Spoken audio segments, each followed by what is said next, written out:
There's a lot of space activity that's going on here in just the next couple of days. So we're going to make sure that you're up to date with what's going on for all the sky watchers who want to hopefully get a peek of all the excitement that we have going on overhead. Typically here at the end or towards the end of summer, we have the Perseid meteor shower. So this actually runs all the way through July and in through August as well. But we're typically only granted about 2 days where we see it at its peak. And that is actually going to be August 11th and 12th. So Thursday and Friday nights is when we're going to be seeing those meteors at their fastest rate. And that's going to be about 100 meteors per hour. Now, at times, you may not pick and see that many meteors in 1 hour, but on average, that's what we're anticipating to see from this meteor shower. So your best viewing is going to be off towards the north and east, and it's actually going to be, if you're good at eyeing those constellations in the sky, that's going to really help to kind of set the stage of where you should be looking. Now, typically when we have these awesome space setups that are going on, a lot of times here in the Midwest and specifically in Southeast Michigan and Northwest Ohio, we have to deal with clouds, but we are going to get lucky this time. The cloud cover should not be much of an issue for us. You'll see that your Thursday visibility is more towards that green, and I really anticipate those clouds are going to continue to push on out and allow for clear skies. Now, as we head into Friday, there's a slight difference, and you'll find that that arrow is shifted to be a little bit towards the middle. So viewing visibility is going to be a little bit so-so or okay. You'll still have a good look, but you're just going to find that Thursday night will be a little bit better than Friday night. Now, also, I'm pretty sure you've heard meteoroid, meteor, meteorite. What's the difference? Well, the difference is going to be location. And this will be really great trivia to show off to your friends and family when you're watching the Perseid meteor shower, because take a listen to this. A meteoroid is actually when you have that rock, that space rock, and that's out just floating through space, minding its own business. That's a meteoroid. But when you have it that slides and falls, and it actually, in this yellow band I have representing Earth's atmosphere, when your meteor enters the atmosphere of Earth, that's actually when it reaches that meteor status.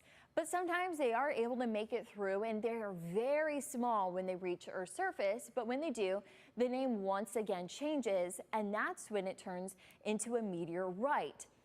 And of course, it's a lot to remember. But meteor is right when it's just overhead, but when we reach the ground, that is when we have that meteorite.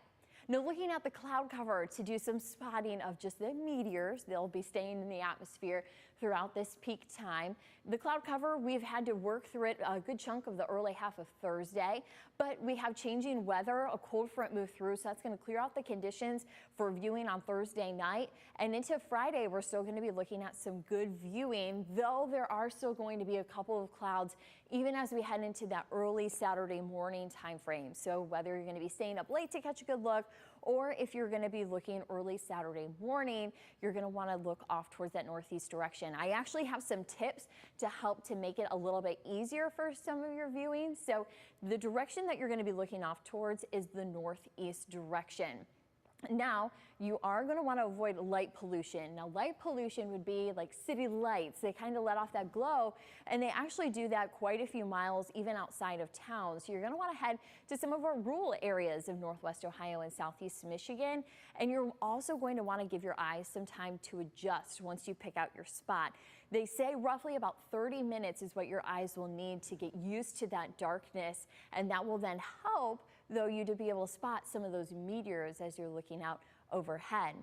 Now, the one catch, of course, there has to be a catch, and we do have a full moon, so that is exciting. But the full moon is going to be quite bright and vibrant, and that means, though, it's going to make that viewing difficult and a little bit tricky, because it's going to almost be the same issue as, well, the light pollution. It's going to be difficult to see those small shooting stars when we have that full moon illuminating the skies.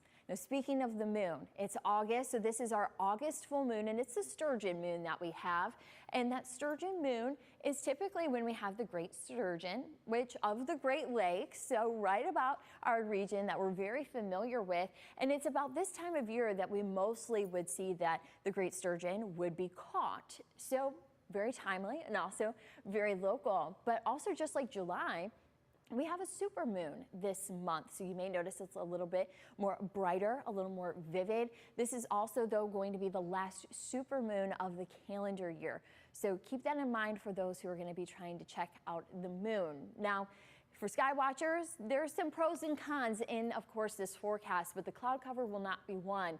It's just maybe too much space going on at one time. But of course, we are going to still have the chance to see some of those meteors even once we get through this peak period and even for the next few days as we head through August. But of course, keep in mind that the viewing for the cloud cover will be just fine, and have the WTOL 11 weather app ready to go to check those temperatures when you're outside viewing here for the next couple of nights and early mornings. I'm meteorologist Diane Phillips, and now you're updated on our latest space happenings.